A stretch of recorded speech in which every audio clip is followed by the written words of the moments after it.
Hi friends, welcome to my channel. இன்றைக்கி நம்ம பார்க்க போகிறது ஃபிஷ் கிரேவி. இது வந்து சாப்பாட்டுக்கு, இட்லி, தோசைக்கு எல்லாருக்கும் சூப்பராக இருக்கும் சாப்பிட்றதுக்கு. இதுக்கு வந்துட்டு 2 ஸ்பூன் ஜீரகம், மிளகு, வெந்தயம் எல்லாமே 2 ஸ்பூன், அப்புறம் 2 வரமிளகா. இது எல்லாமே வந்து ட்ரையாக ரோஸ்ட் பண்ணி எடுத்து வச்சுக்கோங்க. அதுக்கப்புறம் ஒரு 9 பூண்டு, இல்லைன்னா யாருக்கு வந்து அதிகமாக இருக்கும்னு ஃபீல் ஆச்சுன்னா கொஞ்சம் கம்மி பண்ணிக்கோங்க பூண்டு.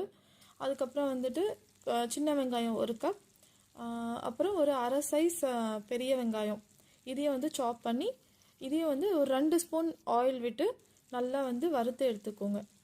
இதோட வந்துட்டு ஒரு லெமன் சைஸ் புளி, அது வந்து ஒரு ஒரு ½ hour வந்து முன்னாடியே ஊற வச்சுருங்க. ஓகேவா? இதோட தக்காளி வந்து ஒரு சின்ன சைஸ் தக்காளியும் போட்டு வறுத்துக்கோங்க. ஓகேவா? இப்போ நம்ம வறுத்து எடுத்து வச்ச எல்லாத்தையும் வந்து நம்ம நல்லா பேஸ்ட் மாதிரி பண்ணி வச்சுக்கணும். இப்போ வந்து ஒரு 50 ml ஆஃப் வந்துட்டு நல்லெண்ணெய் வந்து ஊற்றிக்கோங்க. அதோடு வந்துட்டு சன்ஃப்ளவர் ஆயில் வந்து ஒரு கொஞ்சம் 50 mlக்கு அதில் பாதி, அப்புறம் 1 கப் சின்ன வெங்காயம், அதுக்கப்புறம் ஒரு 9 பல் பூண்டு, அதுக்கப்புறம் ஒரு 2 வரமிளகா, கொஞ்சம் வந்துட்டு ஒரு கொத்து கருவேப்பிலை. இது நல்லா வந்து ட்ரையாக வந்து ஃப்ரை பண்ணதுக்கப்புறம் இதோடு வந்து ஒரு 4 ஸ்பூன் வந்து மிளகாத்தூள் அதை வந்து சேர்த்துக்கோங்க. அதுக்கப்புறம் அதோடு சேர்த்து கொத்தமல்லி தூள் 2 ஸ்பூன் பெரிய ஸ்பூனில், அப்புறம் ஒரு மஞ்சத்தூள் 1 ஸ்பூன். இது வந்து கரிஞ்சிடக்கூடாது. இது வந்து கரியறதுக்கு முன்னாடியே வந்துட்டு நம்ம வந்து ஒரு பேஸ்ட் அரைச்சி வச்சோம்ல, அது வந்து இதோட சேர்த்து மிக்ஸ் பண்ணிக்கோங்க. இதில் வந்து கொஞ்சம் பேஸ்ட் மாதிரி இருக்கும், கொஞ்சம் வந்து ஒரு தண்ணி வந்து கொஞ்சம் ஆட் பண்ணிக்கோங்க. அப்போ தான் வந்து அந்த பச்சை வாசனை போகிற அளவுக்கு வந்துட்டு தண்ணி ஆட் பண்ணி நல்லா கொதிக்க விடணும்.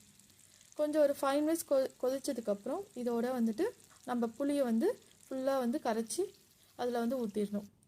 கரைச்சி ஊற்றுனதுக்கப்புறம் கொஞ்சம் கெட்டி பதமாக இருக்கும். இப்போ வந்து அதோடு சேர்த்து கொஞ்சம் தண்ணி ஆட் பண்ணிக்கோங்க. ஆட் பண்ணிவிட்டு அது நல்லா வந்து ஒரு 5 மினிட்ஸ் இல்லை ஒரு 8 மினிட்ஸ் நல்லா கொதிக்க விட்டதுக்கப்புறம் நம்ம வந்து எடுத்து வச்ச மீன் இருக்குல்ல, நல்லா கழுவி வச்ச மீனை வந்து அதில் போட்டு ஒரு 10 நிமிஷம் நல்லா கொதிக்க விடணும். நல்லா கொதிக்க விட்டதுக்கப்புறம் வந்துட்டு அந்த நல்லா திரண்டு எண்ணெய் மேலே வரும். இப்போ வந்துட்டு என்ன பண்ணணும்னா ஒரு 5 மினிட்ஸ்க்கு அப்புறம் வந்துட்டு 2 ஸ்பூன் ஆயில் நல்லெண்ணெய் இருக்குல்ல, அதை வந்து 2 ஸ்பூன் அதில் ஊற்றிட்டு திருப்பியும் வந்துட்டு தட்டு போட்டு மூடி வச்சுருங்க. அதுக்கப்புறம் வந்து இதை வந்து திருப்பி சிம்மில் வச்சுருங்க. சிம்மில் வச்சிங்கன்னா வந்துட்டு நல்லா வந்து கொதித்து இந்த கிரேவி பதத்தில் வரும்.